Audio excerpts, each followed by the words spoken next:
Hello, welcome back to another series I'm calling Small Spaces Movement because we are in a small space. Today's class is a no props in, so absolutely nothing is required. Of course, you're always welcome to supplement with props if that makes you feel better. I'm on a mat. As always, you can use a towel or any soft surface. We will get started down on our back. So come down.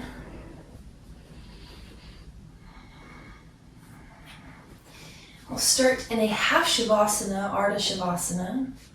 It's just knees bent and feet planted with arms long by your sides. If you would prefer more of a fallen bridge variation, you're welcome to knock your knees together and have your feet to the outside edges of your mat, letting everything internally rotate a little bit. It's totally your choice.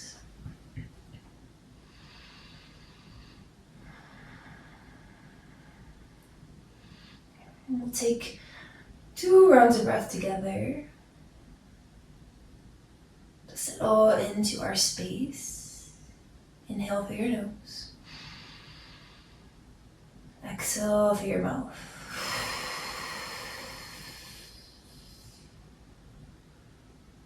Inhale in. And exhale out.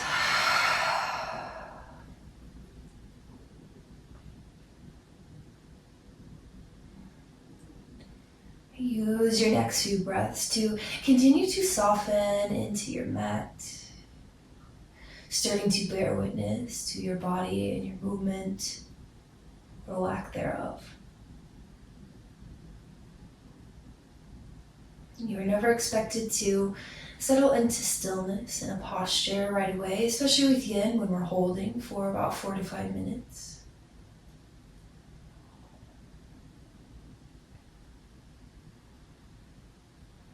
Just get out any wiggles and then find that stillness.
As you feel called, our next posture will move into our butterfly.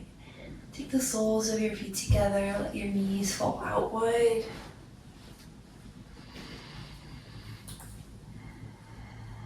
And since this is a no props yin, you have options on how to play around with the tension and sensation that you feel. In yin, we are always seeking about 4 to 5 out of 10. In our butterfly, if you want more sensation, bring your heels closer in towards you. If you ever want less, take them further out. It will look more like a diamond shape with your legs. Hands can continue to rest by your sides, or maybe you'd like to place hands onto your belly or onto your heart, or both.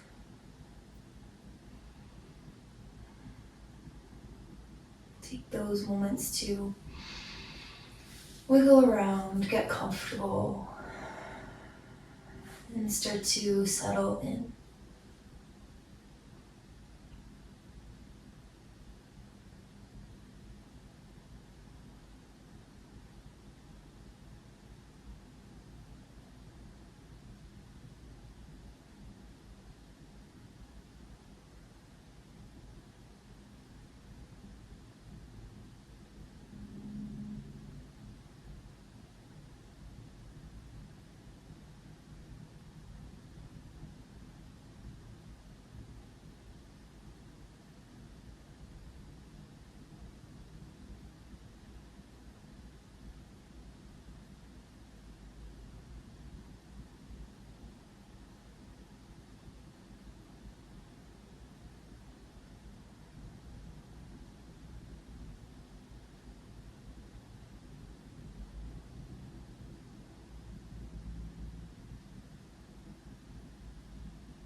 Rest here in your butterfly for 2 more breaths.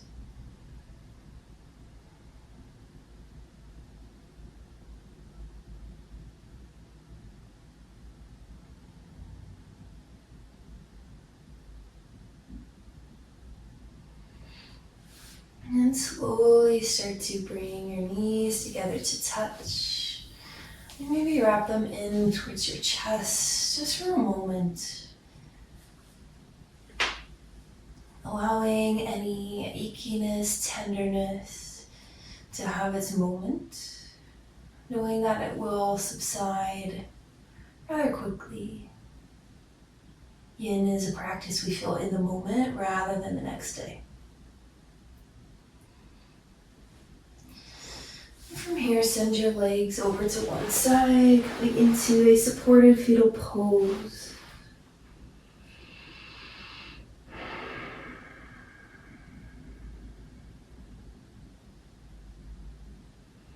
And when you're ready, press yourself up. We'll come and meet in a tabletop on our mat. To find your tabletop, we're going to Melting Heart. In some of our other lineages, it's known as Puppy Pose, and in it is Melting Heart. You'll want to have a good bit of space on your mat. You can take your toes towards the back. And then slowly start to send your hands and arms forward. It's like a child's pose with elevated hips. And then slowly start to press yourself down.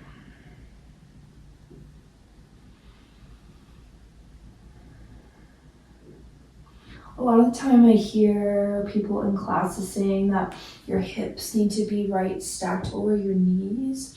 That can feel nice for some people, but if we're here for a while, I don't always think that that is the best feeling. So feel free to explore and remember that there's no right and wrong with yin. As long as you're doing your best to be still, to be mindful, that's really the most important thing.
here in our melting heart for about 2 more breaths.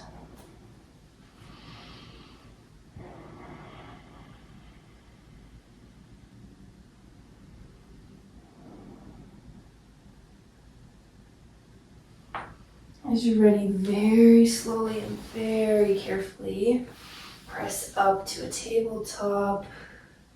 Spend a moment there. You can shake your hips or even your head side to side. That is a really big heart and shoulder and chest opener.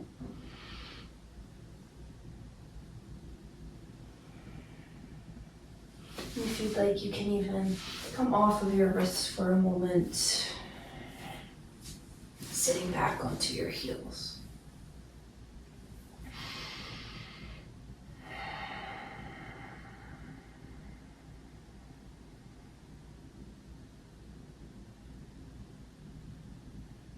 All right, as you are ready, come back to your tabletop. Next posture, we won't be here super long. It's not one that you need to hold for even more than a minute, let's say. These are wrist flexor and extensor stretches. For me, I have really sensitive wrists, so this might look a little different for you than for me, but we'll start with the right hand. You'll bring the back of your right hand to the mat, and the more that you sit your weight back into your toes, the more stretch you will get into the top of the wrist and the hand there. This, of course, is your wrist flexor stretch. Some people even like to do both at a time. For me, again, I can't really do that. So I'm doing one at a time, but feel free to do both at the same time. Or even take a cat and a cow with both tucked under. If you're doing one hand, we'll go ahead and switch. The more that you sit back, the more sensation that you'll feel. This, of course, is good for a lot of us in modern society. We do a lot of work with our fingers and our wrists, whether we are desk typing people or not.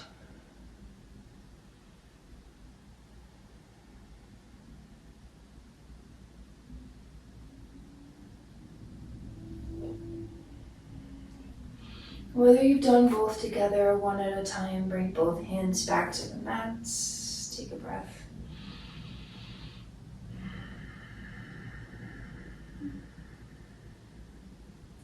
And then we'll do our wrist extensor. So, right palm will still be to the mat, but your wrist will now point out.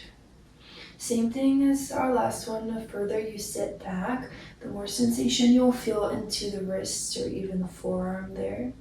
You're welcome to do both hands at a time. For me, it's too much personally.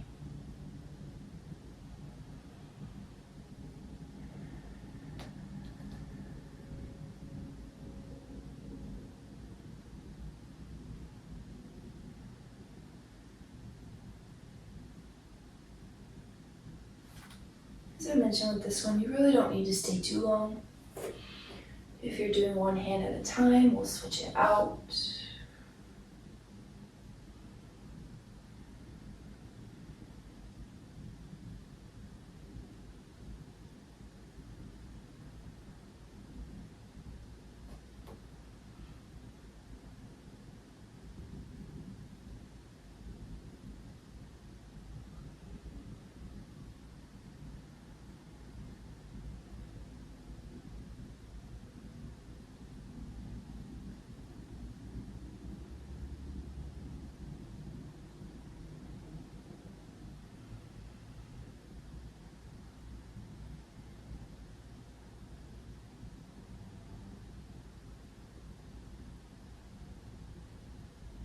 Alright. And we'll turn both wrists back to face front. Alright, beautiful. We will start to lower onto our stomach from here. So take your time as you come down.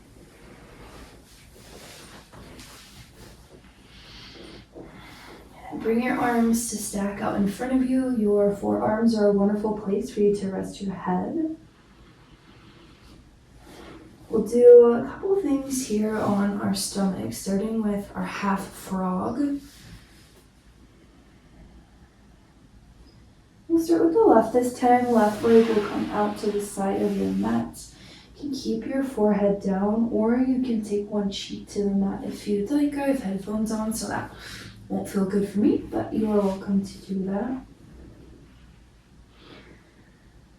And again, we are not using props in our practice today, so if you are looking for more sensation, bring your left knee up towards the top of your mat. If you're looking for less, take it down towards the base.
Take one last breath here in your half frog on this side.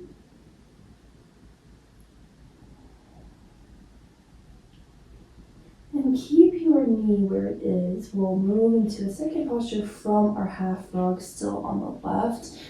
Into our stuck in the mud. So if you're in a small space, you may have to give yourself a little more room. But take your right arm out to your side. For me, this is going to be a goalpost because I don't have the space. If you have room, you could definitely straighten it all the way out. And then from here, roll onto your right shoulder and hip. And your left leg will come to stamp outside of your right. Personally, I like to use the left arm here to support my head. That's up to you. We've already done some shoulder and chest openings, so this can potentially be a lot more intense than our initial one if it's one-sided. At any time, you're welcome to bend and stack your legs and then let your head and arm rest as they were. And you're still getting that opening of the shoulder, but having the left leg back behind your right is adding a lot more sensation.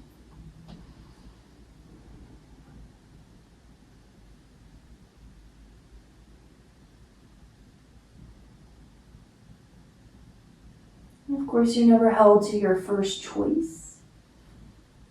So if in the next few minutes your body would like to try something different, you're always welcome to do that.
We're in our final couple breaths of our stuck in the mud.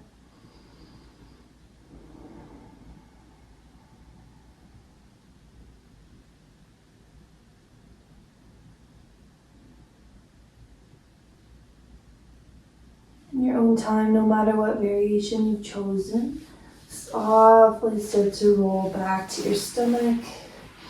Maybe let both arms go along by your sides for a moment.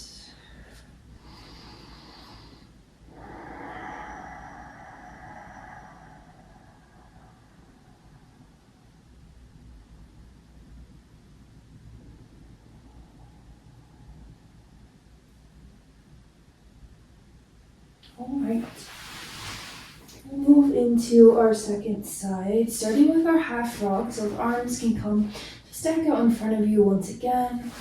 This time your right knee will come out to the side of your space. You know what I meant there. Small spaces, always interesting. Alright, right knee can come out to your side now. And you're welcome to rest one cheek or your forehead can come directly onto your arms.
Remain in the side of your half frog for 2 last breaths.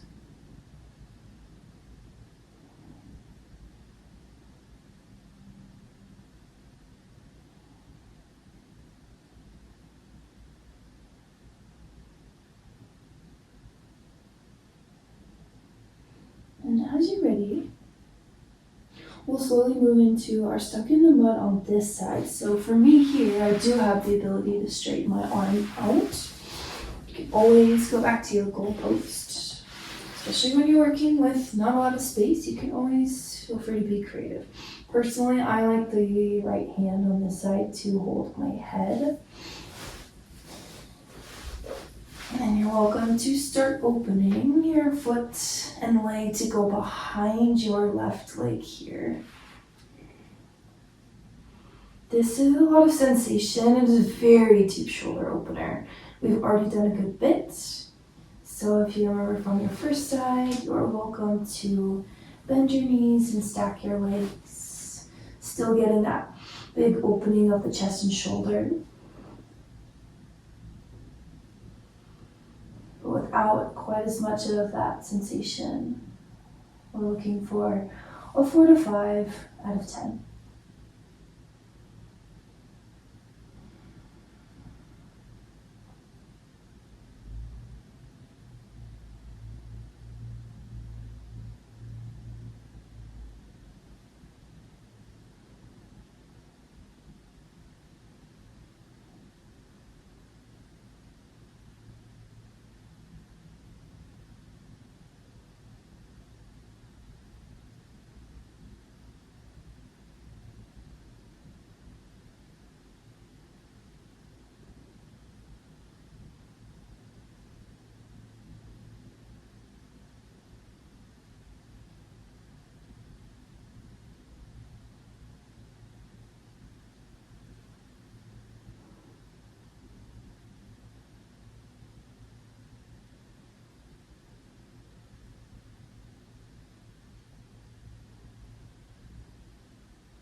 Let's find one last breath here in the shoulder opener.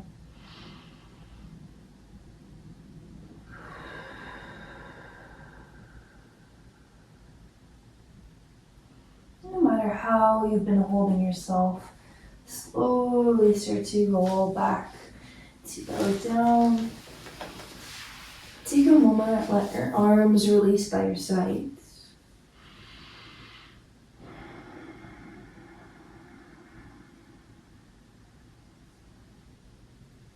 Allow any tenderness or achiness to wash over you. Knowing that those feelings are completely normal in this practice.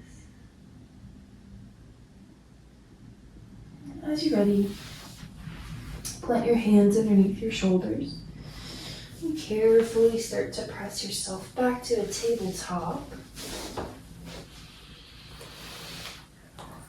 Have a seat. extend your legs out long in front of you towards the top of your space.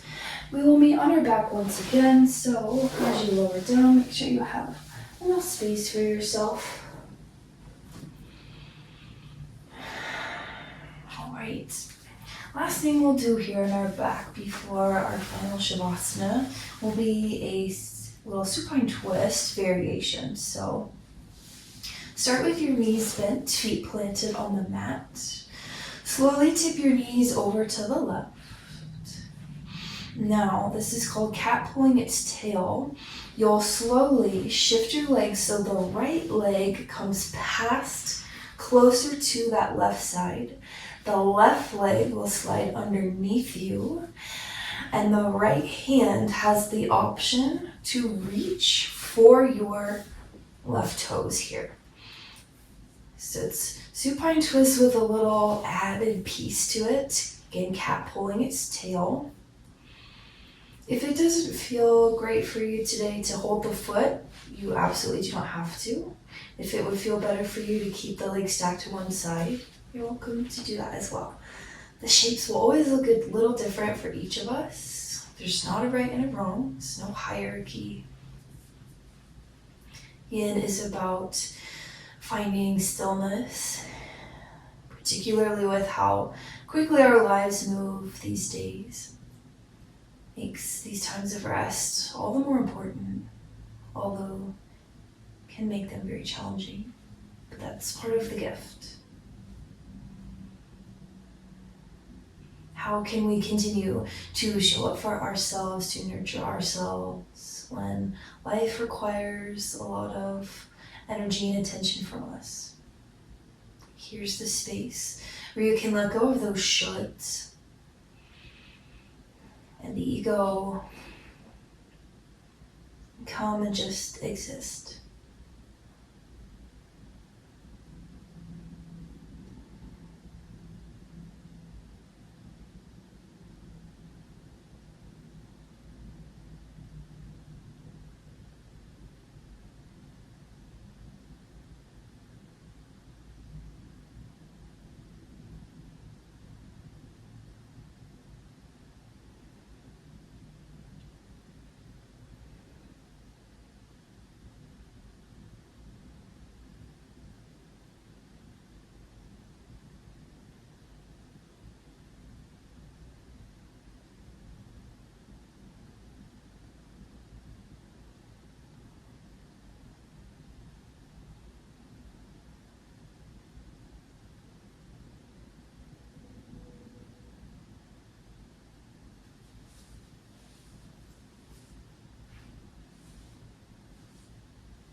Slowly start to return to center, uncross your legs. Maybe wrap yourself up in a little hug, knees to your chest. Reset for a moment.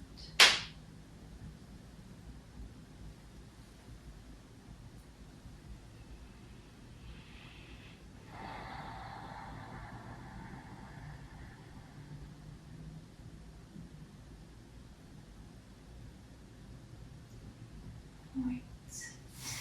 We will start to make our way to the other side. So, knees will shift over to the right. Your left leg this time will reach further towards you and that right side. Your right leg will tuck underneath you a little bit more.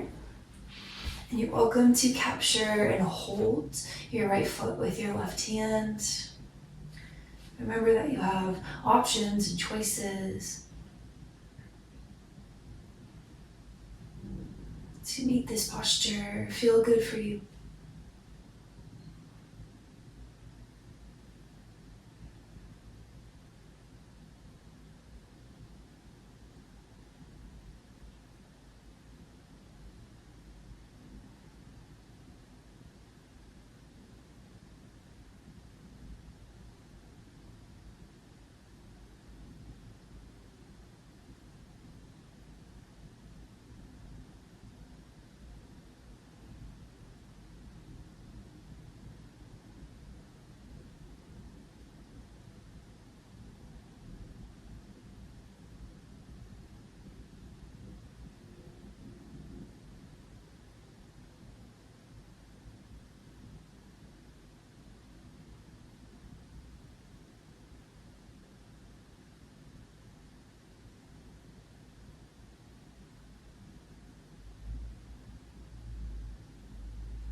As you feel cold, slowly start to release. Make your way back to center.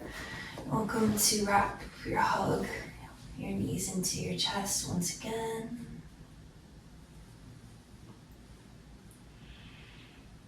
And then as you're ready, release your legs long to your final resting pose, Shavasana. Take up some space, arms by your sides, or hands can rest somewhere onto you.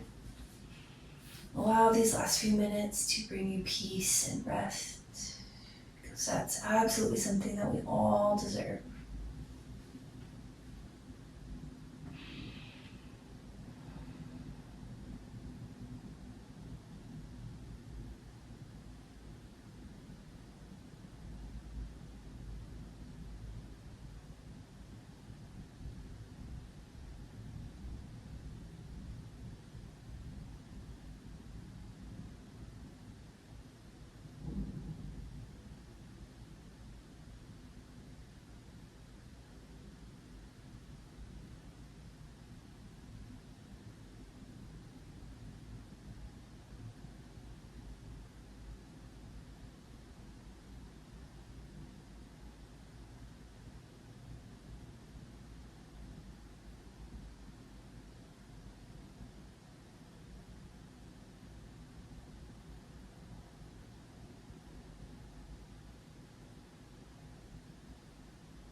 Please start to invite movement back to your fingers and your toes.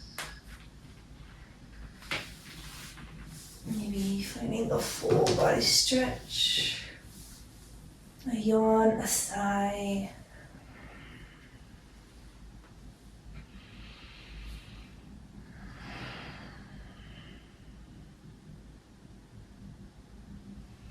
Start to make your way onto your favorite side for supported fetal pose, using your arm as a pillow.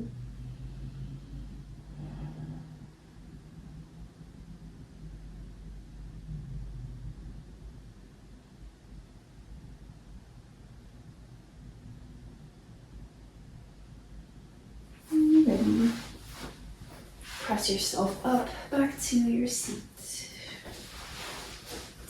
Into final seated pose, Sukhasana.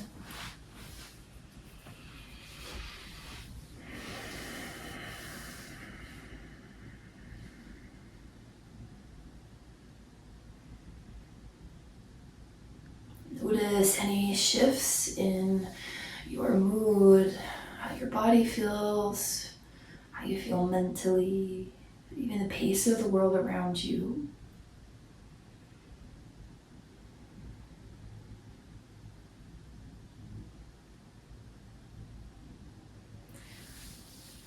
Gather your hands together at your heart. Thumbs connect to your third eye space. We'll seal our class with a bow of gratitude for each other, ourselves, this amazing practice, and all those who have fought so hard to bring it here to us.